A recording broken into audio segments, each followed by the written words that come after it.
Wow. By now you've all probably seen the hullabaloo about how Pokemon Scarlet and Violet run like if a guy in a wheelchair got up and tripped, the absolutely horrendous performance issues that aren't being exaggerated in the slightest, and the common discourse of why a billion-dollar media franchise pushes its main games to be thrown together so haphazardly and sloppy with seemingly no intent to change its ways.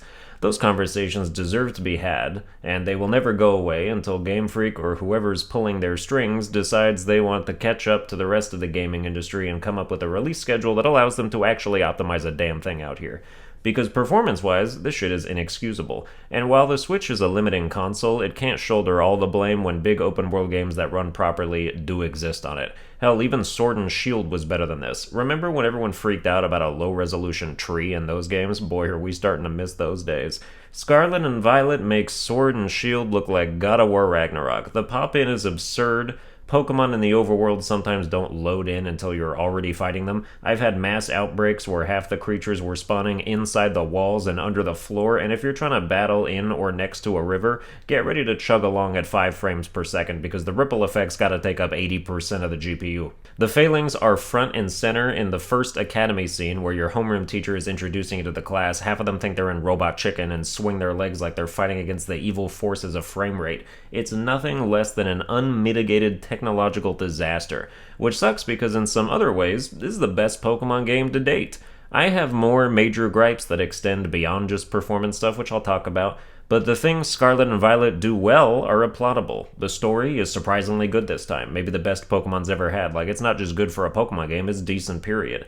The Pokemon themselves are mostly hits. It's a super solid roster of dudes that not only look fun and cute/cool, but a lot of them are also good stat-wise, so it doesn't feel pointless to use them. I think the Terra raids are more fun than the previous Dynamax raids because the turns are taken simultaneously and the battles shake out much faster and more fluid as a result. Having multiple different objectives in the open world besides just the gym challenge also breaks up monotony and keeps things more fresh.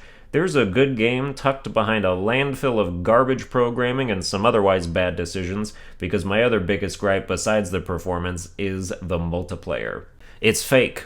Straight up, it's not co-op, it's faux-op. One of the biggest hype selling points was their persistent 4-player co-op, where you could travel the same world together and have yourselves a good old Pokemon time, but there are literally 0 in-world cooperative activities. None. You can't battle NPC trainers with your friends, you can't take on the Titans or the Team Star bases with your friends, you can't even watch your friend do a goddamn gym battle, even though you're in his world and standing on the battlefield where he is currently battling them. They just warp to another dimension to have the battle away from the prying eyes of people who thought 4-player co-op meant they could actually do something together. It's not cooperation, it's cohabitation. It's like Animal Crossing, where you invite all your friends to your island just so you can all fish in different parts of the map separately. It's a camaraderie mirage.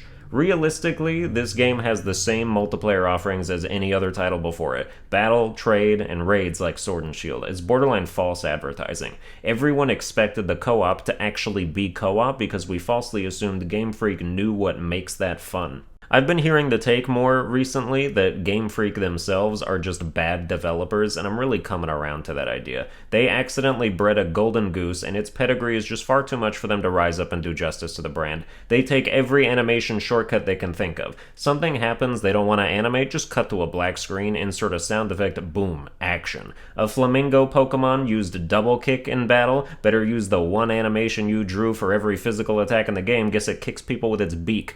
Pokemon itself is a shiny that the studio doesn't deserve. I guarantee you give the rights to half the other studios in existence and they do a much better job. The IP needs to get kidnapped and delivered to either a dev team with established bangers under their belt or a rising star studio looking to cut their teeth on something big. I'm trying to play Insomniac's Pokemon game. Anyway, let's get to the game graph. We're out here judging story, graphics, mechanics, and fun as separate categories with separate scores before culminating into an overall one at the end. Starting with story, this is where we finally get to turn in a positive direction. Scarlet and Violet's story is actually good. It leans more heavily into emotional beats than usual, and for me they worked. You've got 3 branching paths, one with the gym leader trick, where your already champion-level rival sandbags herself down to your level because she wants to nurture your talents as somebody worthy to eventually stand against her no holds barred. And as someone who knows what that feeling is like, I appreciate that perspective. Nemona is literally a junkie for Pokemon battles, and I think that's fun and endearing.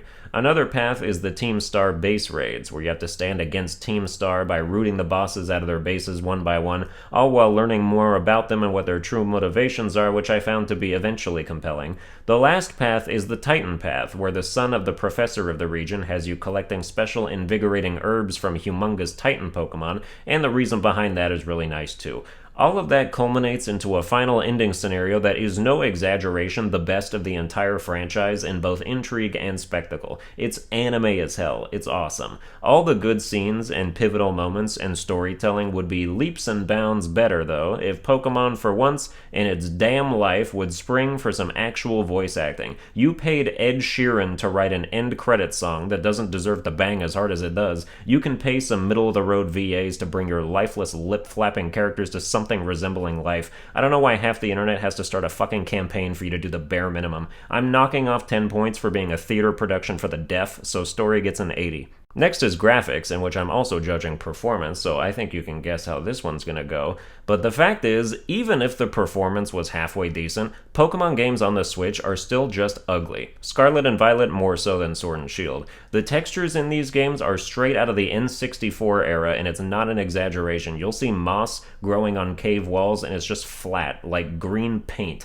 with pixels larger than your head. Gamefreak's idea of an animation for Tail Whip, a move where you wag your tail, is to have whichever Pokemon uses it go 100% full body stiff and just rotate the fucking asset back and forth like it's frozen in time. And that's not new or exclusive to Scarlet and Violet by any means, but every generation the stagnation and unwillingness to evolve gets more and more noticeable. The only thing Game Freak has going for it graphics-wise are the designs of the Pokemon themselves, and then they get placed in the most bland, indistinct environments imaginable. The environments should be as visually appealing as the Pokemon, but there are no details to speak of. Every cliff and tree is copy-pasted from each other. It's just despicable that a Pokemon would have to live in a world that ugly and boring. The only place in the entire game that looks good is inside the Terra raids. The crystal backdrops that show reflections of the Pokemon you're battling are really cool, and the animation for throwing the Pokeball you use to catch the raid Pokemon proves that there's some graphic design talent on the dev team, but okay, maybe inject that into more than 1% of the damn experience, yeah? Graphics get a 15 out of 100. Next is mechanics. Battling is the same as it's always been, except now they've introduced overworld auto-battling, where you send your Pokemon out and have it auto-kill anything around it for less XP, or auto-get-killed if the game thinks it would lose that fight. It doesn't fate in that instance. It takes half health and then your dude runs away, which is nice. It's a good way to speed up shiny hunting during mass outbreaks, and it's good for some quick grinding if what you're fighting is actually worth defeating. It also gives you Pokemon-specific materials to craft TMs, which is a new thing you can do that works decently as intended. The new terastallizing mechanic for regular battles is neat. You can find any species of Pokemon with any kind of Terra type, and then terastallize to change them into that type for the battle, powering their moves of that type as well. Some cool strategy is introduced with that, like you could find a normal type Pokemon that has a Ghost Terra type, and then if you're up against a fighting Pokemon that would otherwise have an advantage, you terastallize into your Ghost type, all of a sudden the fighting moves do nothing to you, and your opponent doesn't know which Terra type you have until you do it, so you can really bamboozle them. Terra raids are fun and better than Dynamax raids like I mentioned, though one drawback is that the lag of online means there will be times where the simultaneous turns are out of sync. I've had tons of raids where the raid Pokemon loses all its HP, but the game hasn't caught up to that and still wants me to take my turn and attack a dead Pokemon that is somehow also still attacking me.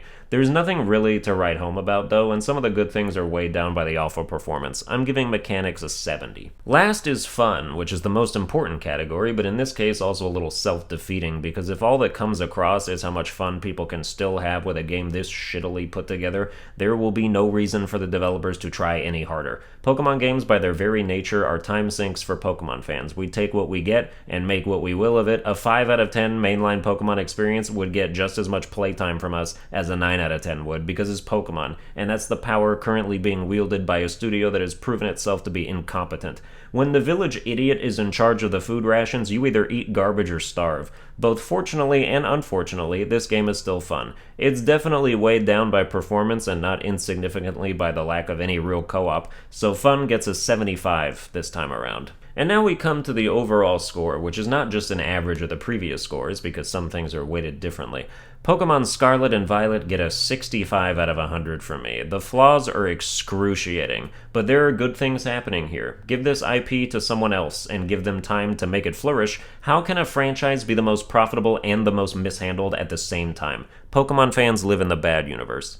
Well, that's going to do it for this review. I hope you enjoyed it. Watch all my videos at 3 frames per second, and I'll see you guys next time.